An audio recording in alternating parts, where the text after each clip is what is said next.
भारत में हमें दो प्रकार की नदियों का तंत्र दिखाई पड़ता है। इसको हम लोग पेरेनियल यानी सदा नीरा नदियाँ कहते हैं।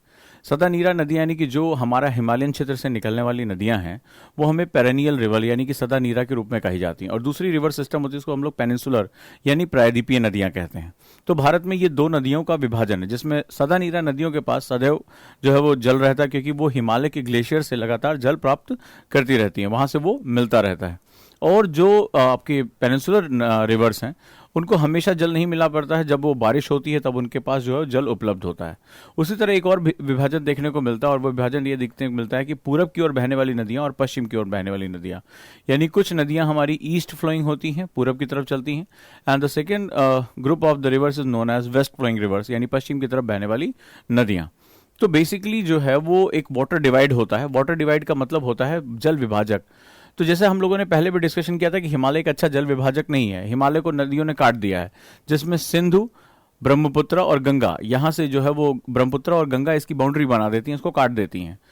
वो यहाँ पर एक जल विभाजक होता है, एक उठा हुआ मैदान, जैसे अंबाला, हरियाणा में अंबाला नाम की जगह है, जो नदियों को दो हिस्सों में बांट देता है। ये एक उच्च भूमि यानी हाईलैंड होता है, और इस तरह से नदियां पूरब और पश्चिम दो हिस्सों में बहती हुई हमें दिखाई पड़ती हैं ढाल के अनुरूप। पश्चिम में बहने वाले नदियों की संख्या बहुत कम है, राइट। तो अब हम भारत की जो मोस्टली नदियां होती हैं वो वेस्टर्न साइड में फ्लो करती हैं।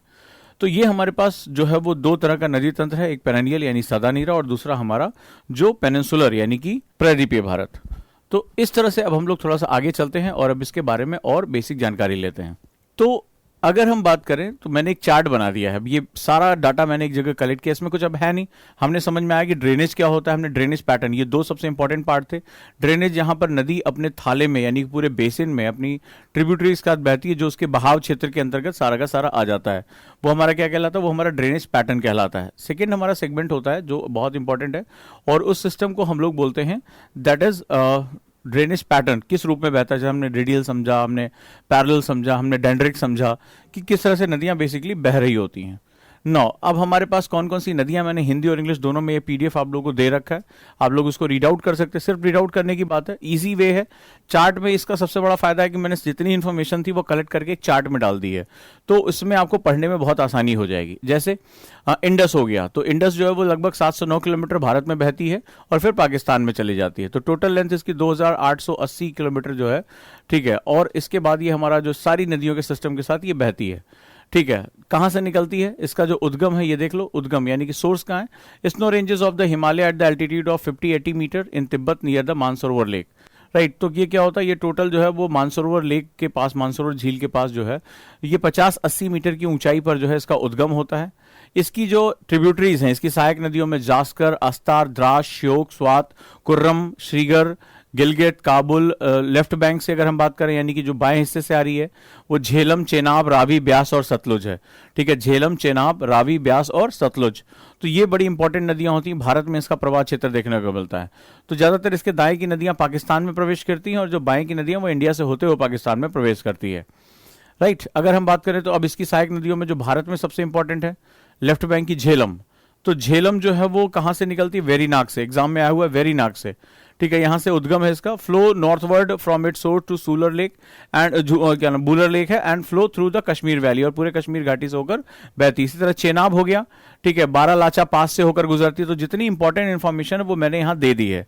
तो इसमें कोई दिक्कत है किसी को, क्या मुझे इसको क्लास में पढ़ाना पड़ेगा? मुझे नहीं लगता कि ये सारी इंफॉर्मेशन मोर देन इनफ है। नदियों के नाम याद करने हैं, एक बार आपको गो थ्रू होना है, इज इट? तो फिर मैं आगे टॉपिक पे चलूं। कोई है जिसको ये डाटा पढ़ने में भी दिक्कत है? मैंने पहले भी कहा था कॉन्सेप्ट पे आपकी पूरी कमांड हो चुकी है। यूपीएससी के लिए डाटा बहुत इंपॉर्टेंट नहीं है बेसिकली, राइट, लेकिन पीसीएस एग्जाम में होता है। लेकिन मैंने इसको चार्ट फॉर्म में की, अगर आपको कोई जरूरत हो तो आप उसके बारे में बात कर सकते हैं। लेफ्ट बैंक का मतलब होता है बाएं की तरफ से बहने वाली नदियां, राइट बैंक का मतलब होता है दाहिने किनारे से होने वाली नदियां। तो ट्रिब्यूटरीज दोनों तरफ से जो है वो प्रवेश करती हैं। जैसे आप देखें तो कई नदियां हैं, जैसे मान लो हमारी ये गंगा नदी है, तो गंगा के साथ जो है वो एक तरफ से बाएं तरफ गंगा आ रही, तो उसकी तरफ से आप देखेंगे तो यमुना इधर से जो है ये जब बह रही है गंगा, तो इसकी दाहिने तरफ से यमुना आ रही है, और बाईं तरफ से काली, गोमती, गंडक, घाघरा, ये सब जो है नदियां उसमें मिल रही हैं। और आकर धीरे धीरे क्या होता है, जैसे गंगा और यमुना ये संगम पे हमें मिलते हुए दिखाई पड़ती हैं, इनका जो है मर्जिंग हो जाती है। प्राकृतिक वनस्पतियों के बारे में भी मैंने आपको दे रखा है, बड़ा इंपॉर्टेंट ये भी है।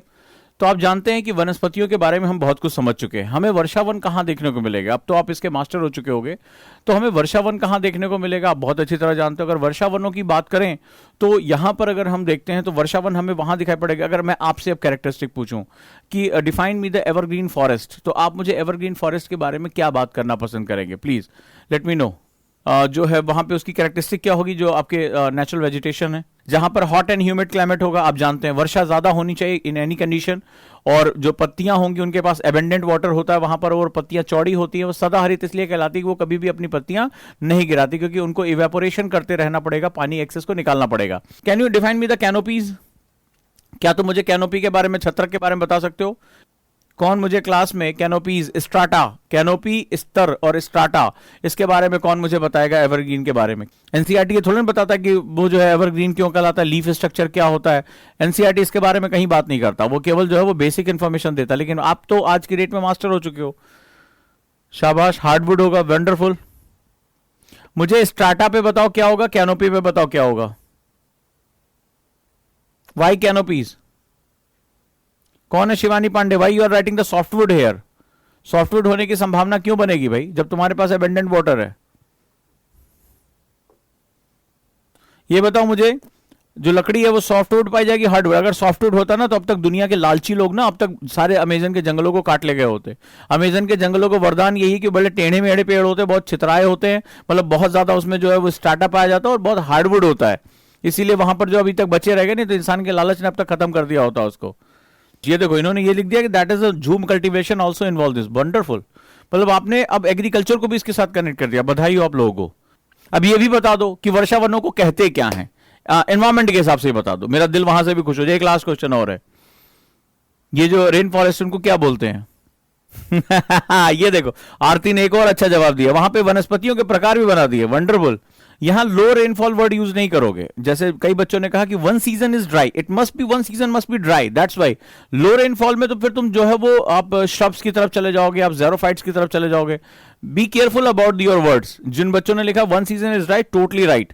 एक मौसम ऐसा होता है जहां पत्तों को, अब मैंने आपको बताया एक चीज सिखाया था, इट्स ऑल अबाउट एडॉप्टेबिलिटी। याद है आपको कि हर जो चीज है जो मुझे आज दिख रही है वो इसलिए दिख रही है क्योंकि उसने अनुकूलित किया खुद को। अब देखो अब इसमें कुछ बचा है। पहला हमारा है उष्ण कटिबंधीय आर्द्र सदाबहार वन, यानी वेट एवरग्रीन फॉरेस्ट। तो ये माइक्रो हम डिवीजन करते हैं, इंडिया में इतने तरह के डिवीजन हमें देखने को मिलते हैं। तो पहला क्या था? उष्ण कटिबंधीय, ट्रॉपिकल, इंग्लिश भी इसका है ट्रॉपिकल, जिसे हम लोग कहते हैं आर्द्र यानी वेट, सदाबहार वन यानी कि जो हमारा एवरग्रीन फॉरेस्ट हो गया। तो इसमें जो है रोजवुड, विशवुड, आयरनवुड, एवोनी, ये सब मैं आपको पहले भी लिखा चुका हूं, कोई बड़ी चीज नहीं है। उष्ण कटिबंधीय अर्ध सदाबहार वन हम लोग जिसे कहते हैं, यानी कि उष्ण कटिबंधीय अर्ध यानी कि सेमी जो है एवरग्रीन फॉरेस्ट, जैसे कि भारत में इसका डोमिनेंस होता है। तो अनीनी, सैमूज, होपोया, ये सब कोई बहुत ज्यादा इंपॉर्टेंट नहीं है, ठीक है। इंडियन चेस्टनट, रोजवुड, हदू, कुसुम, ये सब पौधे हैं, इनके नाम है। उष्ण कटिबंधीय पर्णपाती वन यानी कि जो है वो ट्रॉपिकल जो हमारा डेसिडुअस फॉरेस्ट हो गया। तो टीक, बांस, अर्जुन, लारल, सहतूत, कुसुम, गुलर, ये सब तो मैं आपको लिखा चुका हूं इनके नाम। और तटीय और दलदली वनों में जो मार्शी लैंड में पाए जाते हैं, कोस्टल एरिया में तो मैंग्रोव वन पाए जाते हैं, उसमें सुंदरी हो गया, जैसे कि जो सुंदरवन डेल्टा में पाया जाता है। अमीन वुड, पून, गुटेन, बुआन, कोवेरा, जरूल, बेनाली और अर्जुन के नाम से जानते हैं, ठीक है। तो ये बेसिकली हमारे भारत में पाए जाने वाले जो सदा हरित के साथ नम्न क्षेत्रों में पाए जाने वाले वन है, जहां वेट क्लाइमेटिक सिस्टम पाया जाता है, जहां वाटर जो है वो लॉक करता है या वाटर पाया जाता है। दूसरा मॉइस्ट ट्रॉपिकल फॉरेस्ट यानी नमीयुक्त उष्ण कटिबंधीय वन। तो अगर हम इसमें बात करें उष्ण वन के शुष्क पर्णपाती वन, तो पर्णपाती का मतलब हुआ जो अपनी पत्तियों को गिरा देते हैं। तो जैसे टीक, साल, बांस, बबूल, टर्मिनालिया, ये बड़े सेगमेंट में आते हैं। उष्ण कटिबंधीय शुष्क सदाबहार वन, तो जैसे जम्बू जो होता है, जैसे मान लो जो जामुन होता है, कोको होता है, कत्था होता है, ठमरी, गन्ना, नीम, ये सब हमारे जो है वो शुष्क सदाबहार वनों में आते हैं, राइट। अगला उष्ण कटिबंधीय कटीले वन। कटीले वन का मतलब थ्रॉनी श्रब्स के बारे में बात करने जा रहे हैं हम लोग। बबूल, खैर, कैक्टस और यूफोरबियस, ये सब पाए जाते हैं। हिमालयन क्षेत्र में इसको हिमालयन माउंटेन सब ट्रॉपिकल फॉरेस्ट कहते हैं, क्योंकि हमारे यहाँ क्या होता है, हमारे यहाँ जो फॉरेस्ट की विविधता पाई जाती है वो फिजियोलॉजिकल डिवीजन के हिसाब से पाई जाती है। यानी भारत में सडनली आप देखेंगे कि एक अरावली के पीछे रेगिस्तान है, उसके सामने जो है मैदान है, जरा सी ऊंचाई पे आप जैसे जाते हैं आपको एक सडनली जो है वो हाइट जैसे जैसे बढ़ती है, टेम्परेचर कम होता जाता है, हमें हिमालयन माउंटेन देखने को मिलते हैं। और अगर हम नॉर्थ ईस्ट में गारो खासी जयंतिया की तरफ जाते हैं तो वहां पर हिमालय की वजह से वहां पर वर्षा होती है और बंगाल की खाड़ी से वो वाटर को रिचार्ज करते हैं और जबरदस्त वहां पानी पाया जाता है। वहीं अगर सह्याद्री रीजन में देखें तो जैसे कि आपका केरल का रीजन हो गया, यहाँ पर क्या होता है मानसून सबसे पहले कौन सा मानसून भारत में कौन से मानसून से वर्षा होती है, ओहो मैं भूल गया यार, भूल गया। भारत में जो ग्रीष्मकालीन मानसून यानी समर मानसून आता है वो कौन सी डायरेक्शन से आता है? साउथ वेस्ट, दक्षिणी पश्चिमी मानसून। दक्षिणी पश्चिमी एक साथ लिख दो, ये क्लास का जवाब तो बिल्कुल सही होना चाहिए, साउथ वेस्ट मानसून। तो भारत में इस तरह से विविधता पाई जाती है। तो भारत में अलग अलग, चूंकि हमारे यहाँ मैंने आपको पहली क्लास में बताया था फिजियोलॉजिकल जो हमारे फिजियोग्राफिकल डिवीजन है, जो भारत की भू आकृतिक विभाजन है, भारत में तटीय मैदान पाए जाते हैं, भारत का दक्षिण भारतीय हिस्सा है, सह्याद्री जो है वो एक ओरोग्राफिक, आई रब्बा क्वेश्चन पूछ लिया मुझे जाने वाला था क्वेश्चन, किस तरह की वर्षा होती है भारत में? जो सह्याद्री में वर्षा होती है कौन सी टाइप की होती है? गारो खासी जयंतिया में। और सह्याद्री में किस प्रकार की वर्षा होती है? हाँ जी, भारत में ये सह्याद्री में जहां सबसे ज्यादा और गारो खासी जयंतिया में जो आसाम का रीजन है वहां पर किसकी वजह से सबसे ज्यादा वर्षा होती है? जो चेरापूंजी रीजन है, मुझे कोई बताएगा? इसको बोलते हैं पर्वतीकृत वर्षा यानी ओरोग्राफिक रेन। मैं आपको पहले भी पढ़ा चुका हूं रेन्स कितने हमारे टाइप के होते हैं। पर्वतीकृत वर्षा, ठीक है, तो वो है पर्वतीकृत वर्षा यानी ओरोग्राफिक रेन। ये एग्जाम का क्वेश्चन है ऑलरेडी। अब एक ने पूछा है क्या सदाहरित पत्ते कभी गिरते नहीं है? अरे भाई नहीं गिरेंगे तो अजर अमर हो जाएंगे। एक्चुअली याद होगा मैंने शुरुआती क्लास में आपको लैंडस्केप पढ़ाया था, लैंडफॉर्म्स एंड लैंडस्केप।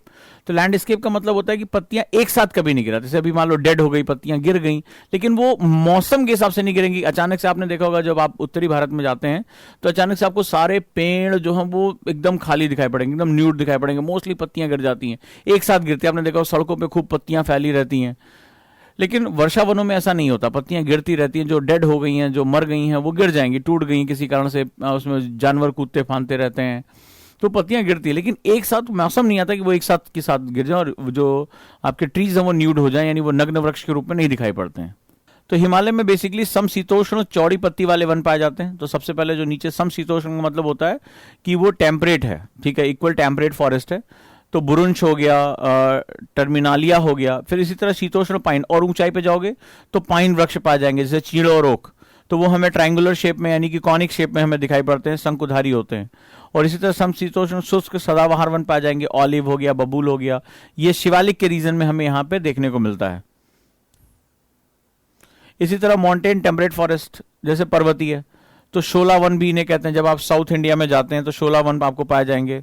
दक्षिणी भारत में देवदार हो गया, इंडियन चेस्टनेस्ट हो गया, मैग्लोनिया हो गया, ब्लू पाइन ओक हो गया। जैसे आप कभी ऊटी जाते हैं, जो पुरानी पिक्चरों में तुमने देखा होगा, वो देखा है पहली बार साजन की आंखों में प्यार वो पिक्चर में, तो उसमें तुमने कई पहले ऊटी में बहुत शूटिंग हुआ करती थी, उसको ऊष्ट्रक मंडलम भी कहते हैं। एनसीईआरटी में वो लिखा गया, उसका सही नाम है ऊष्ट्रक मंडलम, ठीक है, संस्कृत वर्ड है ऊटी। तो बाद में वो ऊटी हो गया था और वहां पे आपने देखा होगा पहले की पिक्चरों में कि बहुत से गाने वहां फिल्माए जाते थे। तो आप वो देखेंगे, वो आपको दिखाई पड़ेगा कि they are very much like oak और पाइन की तरह तुम्हें वो वृक्ष दिखाई पड़ते हैं ऊटी में। तो वहां पर भी, हालांकि south India just because of elevation, ऊंचाई पाए जाने की वजह से वहां पर पर्वतों का जो स्टाइल है वो चेंज हो जाता है। ऐसा नहीं कि सिर्फ हिमालय में पाए जाएंगे, तो यहां पर भी पाए जाते हैं। तो इसी तरह पर्वतीय शीतोष्ण वन पाए जाएंगे, जैसे कनीफेरस हो गया, ऊंचाई पर पाए जाएंगे। शीतोष्ण यानी टेम्परेट हो गया। हिमालय नम शीतोष्ण, जहां पर थोड़ी सी बारिश भी होती है हिमालयन क्षेत्र में, देवदार, फर, ओक, स्पूश, बुरुंश, ये भी पाए जाते हैं। और इसी तरह जो है हिमालय शुष्क यानी ड्राई जो है वो शीतोष्ण वन टेम्परेट फॉरेस्ट पाए जाएंगे। तो जैसे ओक, तो इनमें क्या होता है, रेंज ऊपर नीचे होती है, क्योंकि सडनली हम अक्षांशों पे ऊपर नहीं जा रहे हैं, हमने हाइट पकड़ ली, इस वजह से हमारे पेड़ों की प्रवृत्तियां बदल जाती हैं। एक अलग होता है अल्पाइन फॉरेस्ट भी बोलते हैं, ये आल्प्स पर्वत से लिया गया है अल्पाइन फॉरेस्ट, जहां पर बर्फ गिरती है, जमीन पे जो है वो बर्फ आ जाती है। स्प्रूस, बर्च, बुरुंश, जुनिफर इनको बोलते हैं, और ये जमीन पर बर्फ के रूप में बिछी होती है, वहां पर हमें इस तरह के पेड़ पौधे पाए जाते हैं। जैसे अगर आप देखोगे तो कश्मीर का जो रीजन है, जहां पर बहुत ज्यादा, जब आप कश्मीर में जो है वो गुलमर्ग जाओगे, जहां पर 3-4 महीने बर्फ से पूरा ढका होता है, तो वहां पर आपको अल्पाइन फॉरेस्ट जो है देखने को मिलेंगे। ऊंचाइयों की तरफ आप जाओगे कश्मीर में, तो सोनमर्ग हो गया, गुलमर्ग हो गया, इसकी ऊंचाइयों पर जब आप बढ़ोगे तो आपको इसी तरह से जो है वो पेड़ आपको दिखाई पड़ेंगे।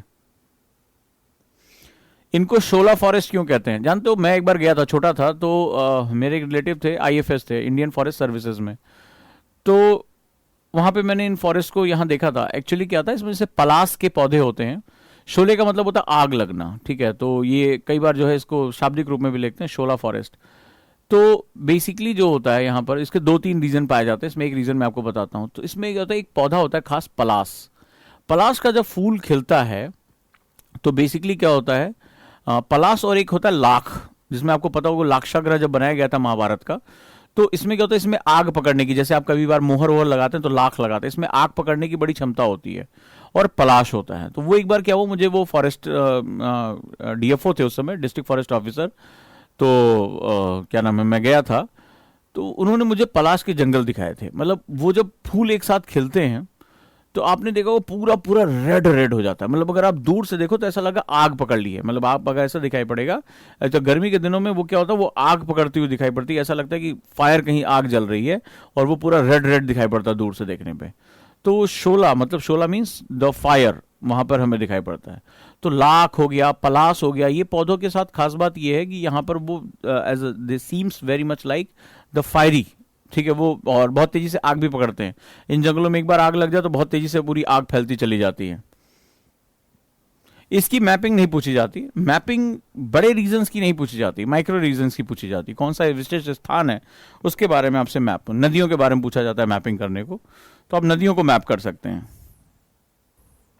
अब एक और पॉइंट है हमारा, दैट इज सॉइल। इसकी भी मैंने पीडीएफ आपको दे रखी है।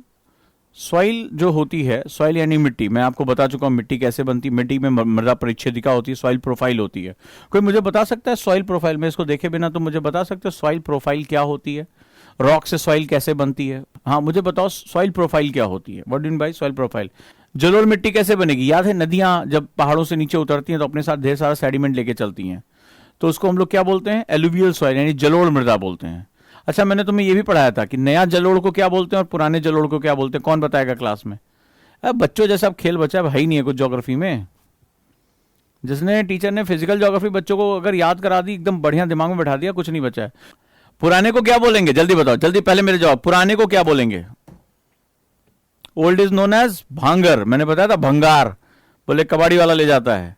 और नए वाले को मान लो कादर खान बढ़िया से मूछे ऊंचे रंगा के बैठे हैं, हाँ याद आ गया। अच्छा ब्लैक सॉइल के पेरेंट रॉक क्या होगी? मैंने बताया था काली मिट्टी है, उसका पेरेंट रॉक क्या होगा, कहां से बनेगा? अभी मैंने पीडीएफ खोला नहीं है, पीडीएफ तुम भी मत देखो, जरूरत ही नहीं है पीडीएफ वीडीएफ देखने की, ये बच्चों जैसी चीजें हैं। बताओ ब्लैक सॉइल का पेरेंट रॉक क्या होगा? क्योंकि आर क्या होता है सॉइल प्रोफाइल में, आर मतलब रेगोलिथ होता है। रेगोलिथ मतलब वो चट्टान जिससे मिट्टी बनी हुई है। आर आपने बताया ना, ओई बीसीआर, हाँ तो आर में क्या है, आर का मतलब होता है रेगोलिथ। तो रेगोलिथ का मतलब वो चट्टान जिससे ये घिसकर मिट्टी बनी हुई है। तो ब्लैक सॉइल है, ब्लैक सॉइल की पेरेंट रॉक क्या होगी? याद होगा, इग्नियस रॉक बताया था तुम्हें। ब्लैक सॉइल की बात कर रहा हूं। केमिकल कंपोजिशन बताओ, इसमें सबसे ज्यादा मात्रा किसकी होगी, जल्दी बताओ। ब्लैक सॉइल में सबसे ज्यादा मात्रा किसकी होगी, उसका मुझे केमिकल नाम तक बता दो, खत्म करो। आयरन यानी फेरस, वंडरफुल, फेरस इसको कहते हैं क्लास, कहता है एलुवियल सॉइल, ठीक है। एलुवियल का मतलब हुआ इसको जो है नदियां अपने साथ जड़ों में लेकर आ रही। 24% हमारे लैंड एरिया पे पाया जाता है। राजस्थान, पंजाब, उत्तर प्रदेश, उत्तराखंड, बिहार, वेस्ट बंगाल, उड़ीसा, आसाम, नर्मदा, भारत के मैदानों में सबसे ज्यादा डोमिनेंस इसका। कैरेक्टरिस्टिक होती है, एक को न्यूअर एलुवियल यानी कि नया होता है, अभी अभी हमने पूछा क्वेश्चन, यानी कि वो कादर हो गया, और जो पुराना होता है उसको भांगर होता है। इससे ज्यादा कुछ तुम्हें नया जानने की जरूरत है, ठीक है। तो यहां पर क्या होता है, कंपोजिशन इसमें लोम, सिल्ट और क्ले पाया जाता है। कलर हल्के ब्राउन से येलोइश होता है, चूंकि नदियां लेकर आती हैं, कीचड़ होता है। Profile show no mark differences, चूंकि हर साल नया बिछा दिया जाता है। जलोढ़ मृदा कैसे बनती है, नदियां जो अपने साथ मिट्टी लेकर आती है पहाड़ों से, उससे बना देती हैं। तो प्रोफाइल बनेगा, प्रोफाइल बनने के लिए मेरे पास टाइम चाहिए, ज्यादा पुराना होगा तो प्रोफाइल नहीं पाया जाता। ये सारे एग्जाम के लिए बहुत इंपॉर्टेंट है। And deficient in the nitrogen और ह्यूमस, तो इसमें नाइट्रोजन और ह्यूमस की मात्रा बहुत कम आती है, क्योंकि ह्यूमस से ओ लेयर बनती है। जब पेड़ पौधे सड़ते हैं तब ओ लेयर का निर्माण होता है। तो यहां तो मौका ही नहीं मिलता, हर साल नई नई परत लाकर बिछा देती है नदियां। तो ये हमारा कौन सा हो गया, ये हमारा एलुवियल सॉइल हो गया, यही तो हमने पढ़ा। दूसरा ब्लैक सॉइल, इसको रेगुर भी कहते हैं, इसको कॉटन सॉइल भी कहते हैं, हम पहले भी पढ़ चुके हैं इसको। तो बेसिकली डेक्कन लावा, अब डेक्कन लावा क्या है, कौन सा डेक्कन लावा किस तरह का वॉल्केनिक इरप्शन है, जल्दी बताओ। डेक्कन लावा किस तरह का वॉल्केनिक इरप्शन है, उद्भेदन है? मैंने आपको बताया था फिशर इरप्शन, दरारी उद्भेदन।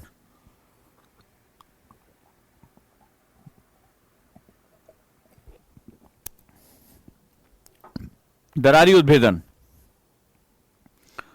राइट। कहां कहां पाया जाता है? महाराष्ट्र में, साउथ उड़ीसा में, आंध्र प्रदेश के तटीय इलाकों में, पश्चिमी मध्य प्रदेश में, ठीक है, उत्तरी कर्नाटक में, यहां पे पाया जाता है बेसिकली, बुंदेलखंड रीजन में।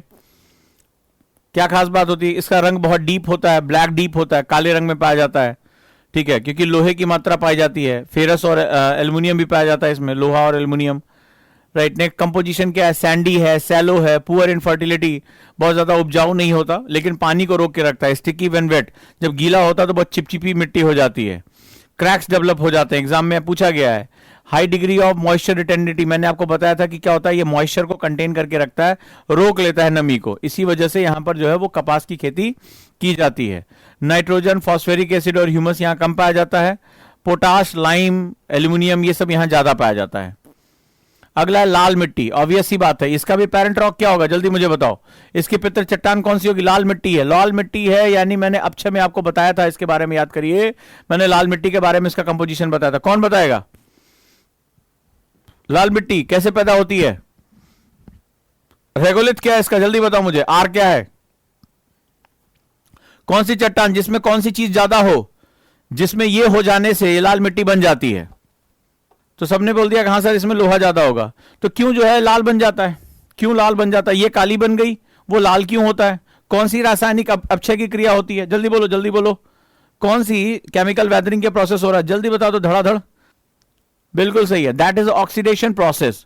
केमिकल वेदरिंग में ऑक्सीडेशन प्रोसेस यानी कि ऑक्सीकरण की प्रक्रिया, और ऑक्सीकरण की प्रक्रिया में क्या बनता है? फेरस किस में कन्वर्ट हो जाता है? फेरस किस में कन्वर्ट हो जाता है? तुम्हारे घर में जब दरवाजों, मैंने बताया था टॉयलेट के दरवाजे का एग्जांपल दिया था, पानी गिर गिर के बाथरूम का दरवाजा वो किनारे से लोहे का गायब हो जाता है, तो क्या होता है वो? कौन सा प्रोसेस होता है? फेरस किस में कन्वर्ट हो जाता है ऑक्सीडेशन की प्रक्रिया के बाद? जो जंग लगना कहते हैं जिसे, दैट इज फेरस ऑक्साइड, पढ़ाया था फेरस ऑक्साइड। और वो किस कलर का होता है? किस कलर का होता है? जंग जब लग जाती लोहे में तो उसका कलर क्या होता है? बताओ कोई नई चीज, रेड होता है, ठीक है, लाइट टेक्सचर, पोरस सेगमेंट पे आ जाता है, कोई नई चीज नहीं, सिर्फ आपको पता होना चाहिए कहां पर पे आ जाएगा।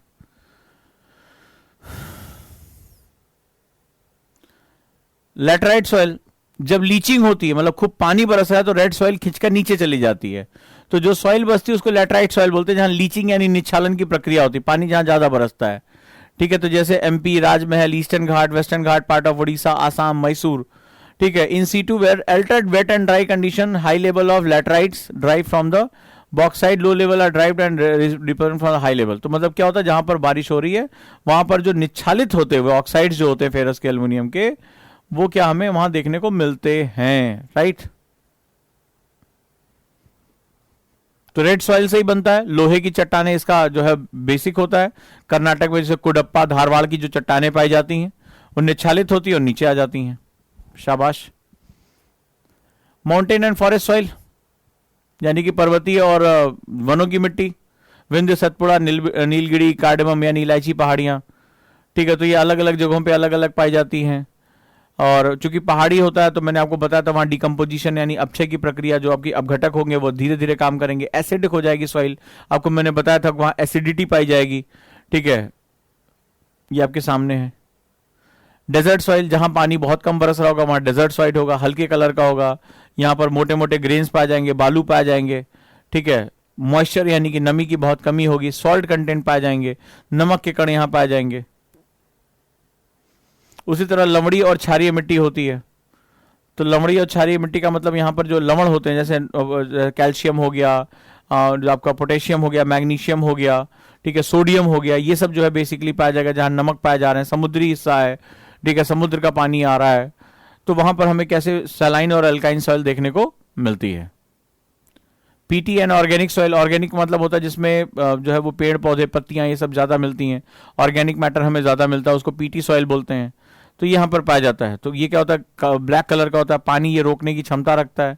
ये सिंपल सा बेसिक फंडा है, मैंने तुम्हें पहले ही कहा था कि एक बार फंडामेंटल पूरे कर लो फिर दुनिया की कोई ताकत। तुम बताओ कौन सा ऐसा पॉइंट है जो मैंने इसमें तुम्हें बताया? कुछ नहीं है, ये तो पहले ही बता चुका हूं तुम्हें। तुमने जवाब दिया, तुम्हें पता है खादर क्या होता है, तुम्हें पता है बांगर क्या होता है, तुम्हें पता है एलुवियन क्या होता है, तुम्हें पता है कि तुम्हें इसमें तो मैंने ये भी नहीं लिखा है कि पेरेंट रॉक कौन सी है, ये तो तुम बता रहे हो मुझे। इसके केमिकल प्रोसेस भी तुमने मुझे बता दिया, इसको बिना दिखाए। ये कौन कर रहा है? ये आप कर रहे हैं, मैं थोड़े ना कर रहा हूं। मैंने तो तुम्हें एक कॉन्सेप्ट बता दिया कि ऐसे होता है। मैंने जो इतनी मेहनत करनी थी मैंने ज्योग्राफी के फिजिकल पार्ट में की, जो भी मुझे फंडामेंटल बनाने थे वो मैंने उसके फंडामेंटल बना दिए। अब ये तुम्हारे लिए अब बच्चों का खेल लग रहा है, एक चैप्टर क्या 5 चैप्टर तुम खत्म कर लो, तुम्हें पता भी नहीं चलना, क्योंकि तुम्हें सब पता है कि इसके पीछे रीजन यही है।